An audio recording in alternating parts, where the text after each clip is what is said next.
പക്രുച്ചേട്ടാ. നമസ്കാരം. എന്താ ഒരു മ്ലാനത? അയ്യോ, അതെ, അവനാകെ മൂഡ് ഓഫിലാണ്. നീ ചമ്മ ഒന്നും വേണ്ട, ഒരു ചെറിയ ഒരു രസക്കുറവുണ്ട് ഇവിടെ. എന്താന്ന് വെച്ചാലേ, ഈ ശ്വേതാൻ ടീം എന്നാണല്ലോ പറഞ്ഞത്. സീനിയോറിറ്റിയുടെ കാര്യത്തിൽ ഇവനായിരുന്നു സീനിയർ. അപ്പൊ അവന്റെ പേരിലായിരുന്നു വിളിക്കേണ്ടിരുന്നത്. ഹലോ ഹലോ ഹലോ, പക്രുവൺ ടീം എന്ന് പറയണ്ടായിരുന്നു. അതായിരുന്നു യോജിച്ച കാര്യം. ഒരു മിനിറ്റ്. ശ്വേതയ്ക്ക് മുന്നും കോമഡി മാസ്റ്റേഴ്സിൽ ഞാനായിരുന്നു. അല്ല അതാ അത് ശരി, അങ്ങനെയല്ല. ഓ അങ്ങനെ. പക്ഷേ അനശ്വരം 1991 വന്നതാണേ. 1986 അമ്പിളി അമ്പാവൻ എന്ന് പറഞ്ഞ സിനിമ അമ്പിളിച്ചേട്ടന്റെ ഒപ്പം അഭിനയിച്ചിട്ടുള്ള ഒരാളാണ്.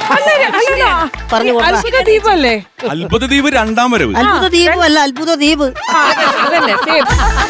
ശ്വേത, അത്ഭുത ദ്വീപ് എന്ന് പറയുമ്പോ അവന്റെ രണ്ടാം വരവ്, അത് നായകനായിട്ടാണ്.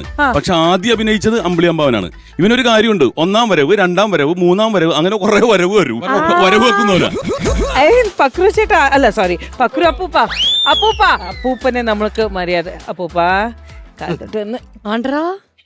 കയ്യിലൊരു പിടുത്തം. അത്രയും പറഞ്ഞ സ്ഥിതിക്ക് ഞാൻ പിന്മാറി. അനശ്വരം തന്നെ മുന്നിൽ. ഓക്കെ ശ്വേത അമ്മൂമ്മ. അമ്മൂമ്മയൊന്നുമല്ല ഞാൻ. വേറെ കാര്യം പറയട്ടെ, സിനിമയുടെ കാര്യത്തിൽ നിങ്ങൾ സീനിയോറിറ്റി പറഞ്ഞു, പക്ഷെ സ്റ്റേജിന്റെ കാര്യത്തിൽ എനിക്കാണ് സീനിയോറിറ്റി. ഞാൻ 1975 മുതൽ സ്റ്റേജിലാ, ഇപ്പോഴും സ്റ്റേജിലാ.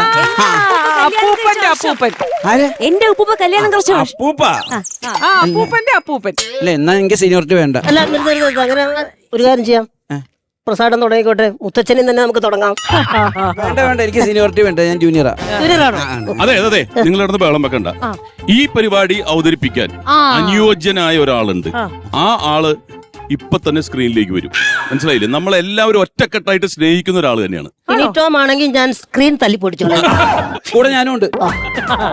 അല്ല, നമ്മുടെ മലയാളികൾക്ക് മാത്രമല്ല, ഇന്ത്യൻ സിനിമയിൽ മാത്രമല്ല, ലോക സിനിമയിൽ എല്ലാവർക്കും ഇഷ്ടമുള്ള ഒരാള്. ഇതേ കണ്ടോ?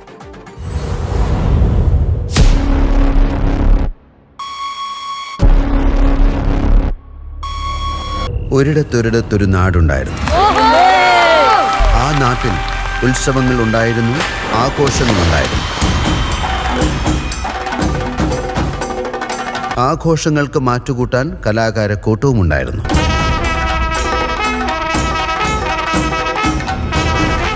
കല കൊണ്ട് രസിപ്പിക്കുന്നവരെ കരഘോഷം കൊണ്ട് വരവേറ്റാൻ ആ നാടിനെ മാലോകർ വിളിച്ചു ദൈവത്തിൻ്റെ സ്വന്തം നാട് കേരളം.